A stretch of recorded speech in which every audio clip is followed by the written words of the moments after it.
versus process goals. So research done back in 2012 showed that there are a number of different types of goals, but specifically achievement goals, explaining the difference between the two and which type of goal helps you get better results in your business and which you can apply to helping you market your business more effectively and consistently, because at the end of the day, your golden rule of marketing is consistency, consistency, consistency. And because it's my personal mission to make your marketing practice as easy and stress-free as possible, you can find a link in the intro to this video to get a copy of my free guide on how to create a whole month's worth of social media content from just one original piece of work. I've really tried to make it as simple and easy as possible for you, and actually it's a process that I use myself. So for those of you who don't know me, I'm Megan Hudson. I'm a business and marketing coach with almost 20 years experience in the coaching industry, and prior to that over a decade in the marketing and advertising industries. I specialize in helping coaches like you find and define your niche, which is one of the best ways of future-proofing your coaching practice. And I also teach you how to market your practice without spending a cent, because very few coaches have unlimited marketing budgets, especially when we first establish our coaching businesses. You can learn more about my one-on-one VIP coaching package or my 12-week coaching program by visiting my website at www.nicheintelligence.co.za. But let's get back to those goals. And I'm sure if you are a coach and you're watching this, you're already rolling your eyes and going, oh, I really can't teach you much about goals and goal setting, because that's what you do professionally with your clients, right? We coaches help our clients identify where they are, where they need to get to, and how to create meaningful goals and actions that will help them bridge that gap. But some interesting research by Fisbach and Choi back in 2012 looked more closely at goals and discovered that there are actually different types of goals, and depending on which one you focus on, these different goals can actually impact on our motivation levels. The results that we achieve and how well we perform are also determined by which type of goal we focus on. So there are three aspects to any goal.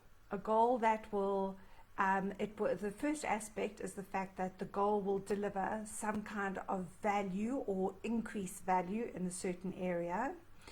The second aspect is the goal that the goal is attainable, and we all know about SMART goals and SMARTer goals. There's so many acronyms. And finally, when we set a goal, there's the expectation that the attainment of that goal will bring about a positive result or outcome. So the two types of goals that Fisbach and or instrumental goals and the process or experiential goals. So let me explain the difference between the two. Achievement or instrumental goals are a means to an end. In other words, I would set a goal of eating healthily and exercising daily in order to lose weight. Process or experiential goals refer to the activities that I pursue incrementally in order to achieve my end goal without focusing solely on that end goal. So the difference here would be that I would focus on the experience of preparing a really amazing and tasty salad for lunch or dinner, maybe with some fresh salmon sashimi chopped over it and a lovely teriyaki dressing, and savor and enjoy both the process of preparing the meal and also eating the meal, the experience itself. And I would repeat the same experiential focus with every meal, making every meal special in some way, with the end result being hopefully that I ate healthier and more nutritious meals and lost weight at the end of the day. Similarly, those of you who know me well know that I take my dogs walking regularly in a forest quite close to me. I have come to call it my forest bathing, and I can't wait for that moment when I first enter the forest and experience the shade of the canopy of the trees, the first real close-up smell that I get of the eucalyptus leaves. At the moment, because we've had quite a lot of rain, every day there's something new to see. The plants have just been flourishing, the grasses are almost shoulder height. There are loads of different types of mushrooms and fungal growths on the trees, and it's just a fascinating experience. I love it.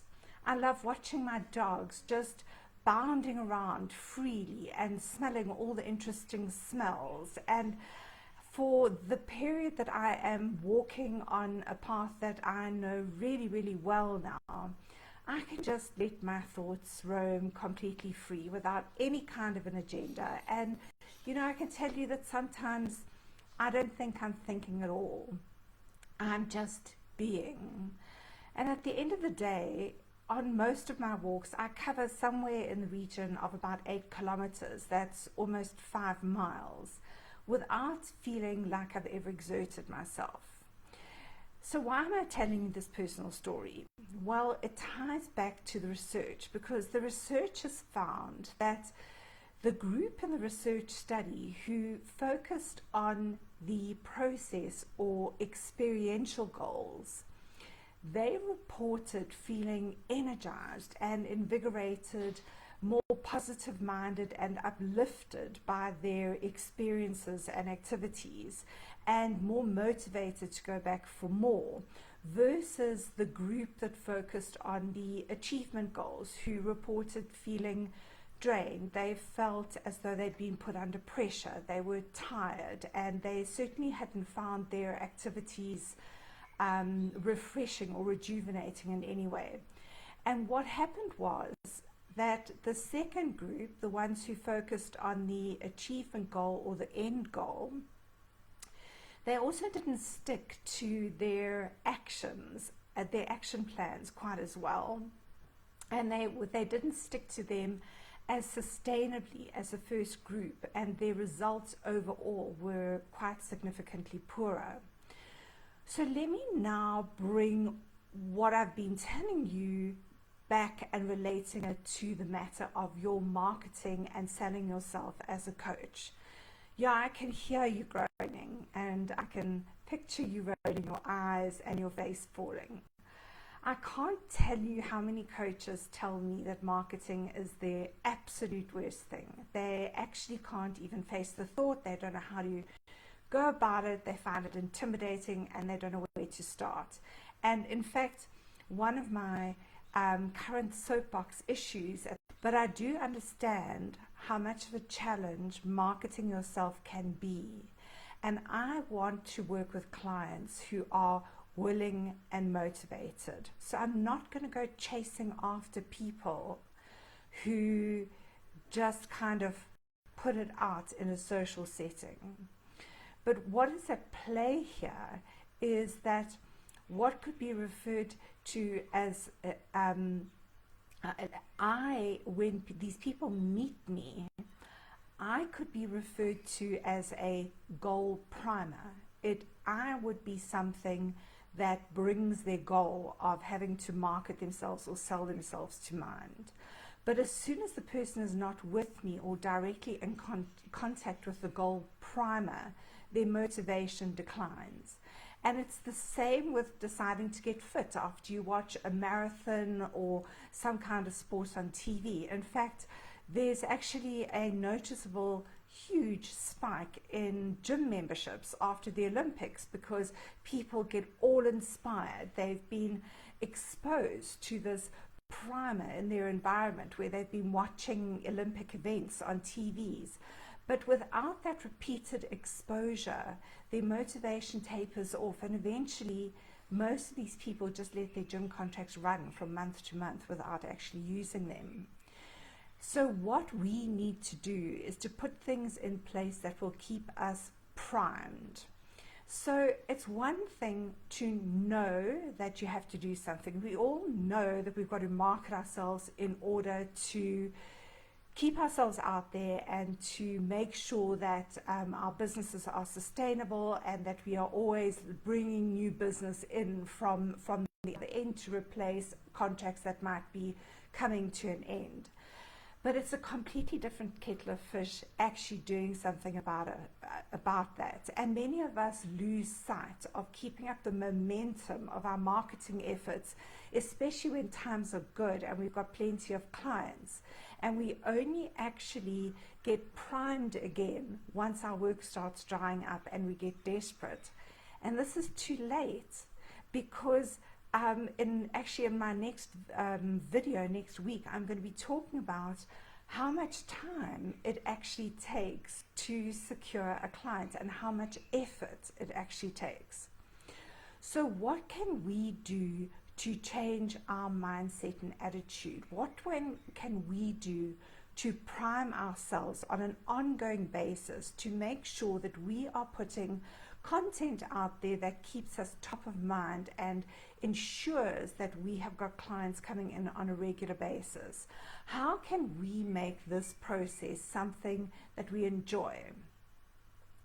What has actually happened for me particularly over the last couple of months, is that I started approaching content creation quite differently in terms of using it as a marketing tool. So I love knowledge, research, facts, and figures. I mean, throw infographics at me, throw arbitrary facts at me, and I'm just in seventh heaven. I get excited about the latest in research. I just really, really love absorbing new information and can do it to my heart's content. But if I just absorb information, it really isn't of much use to me, because I'm just like this sponge that then dries out without that information being put to any great use, or without me translating it into something useful and sharing it with people who could become my potential clients. But what I have decided to do is, yes, I'm going to use the information that I just love absorbing, but I'm going to indulge myself and my love of information, but at the same time with the process goal of transforming that information into something useful and applicable to my coaching practice as a marketing and business coach. So in other words, I don't create these videos for the sole reason of marketing my practice. I'm actually doing this because I'm indulging my love of information, and in the process I'm creating something like this video, taking new knowledge, translating it for myself and demonstrating that I can apply my knowledge, which is the most important thing to be able to do with knowledge at the end of the day, because otherwise you're just absorbing information for information's sake. So I'm assimilating and processing the research results and data into a form that shows that I've understood it. I'm able to apply it in practice with my clients. I'm really indulging myself. But one of the spin-offs is that every time I successfully create a new video or write a new article for my blog, plus post, quotes that I take out of my blog articles or lift from my videos, or little video snippets that I make, I feel a sense of reward. Do you remember watching my video on dose about 2 weeks ago? It was on on functional storytelling and using dopamine, oxytocin, serotonin, and endorphins in your storytelling. Well, dopamine, by successfully fulfilling my goal of creating something interesting and something that interests me, which has the associated benefit or advantage of becoming a marketing tool, I get a rush of dopamine. I get a reward. My behavior is rewarded. And so I come back for more. So, what I want to encourage you to do is to look at different ways of marketing yourself, different ways of putting yourself out there as the expert that you are in your coaching professional role, and try and look at how you can turn it into a self-indulgence and at the same time into doing something that rewards you. I'll give you an example. I'm quite sure that you are all reading books and articles and getting information from different sources on a regular basis. But what are you doing with it? How are you using it? Or do you just store it in your head and hope that one day it's going to come up in a coaching session, pardon me, and you'll be able to say to your client, oh gosh, the other day I read an article, I'll have to go back and find it for you and I'll send it to you, but it said X, Y, and Z. So, I mean, you really are banking on the fact that that piece of information that you've absorbed and bothered to remember just might come up in a coaching session. Why keep it trapped in your head as simply additional information that may or may not ever be used? Are you really putting it to the best use, or are you just storing up more knowledge and crowding your head with more information? Why not write your own opinion piece on that article, using the information or the principles that were contained in it, but translating them into your own context? Because in doing this, you're actually demonstrating that you are what in the coaching world we would term a scientific practitioner, because you are taking the information or the science, you are showing that you understand it, and you are demonstrating your ability to apply it in a professional capacity. When I put it like that, does it sound like you're doing marketing and selling yourself? No. It actually sounds like you're doing something quite different and quite useful with the information that you're absorbing and the new information that you're learning all the time. So doesn't that give you a slightly different perspective? I'd really like to know if it does spur you on to go out there and reconsider the information that you're assimilating and take it in a slightly different way. Well, that's all I've got for you today. So before I end off, I'm just going to check. I can't see that there have been any questions. Don't forget that I have created an infographic based on the process I use when I create one piece of material like this video, for example, and how I then use it in multiple different ways across multiple different social media platforms to give me an ongoing and sustained presence. So it's a lovely, simple infographic that you can download if you click on the link. I do hope that you'll enjoy me, that you'll be able to join me next week, 4 p.m., same time, same place. But thank you so much for being online with me now. Thank you, Candace, for joining me. It's been lovely having you with me. Enjoy the rest of your day. Bye for now.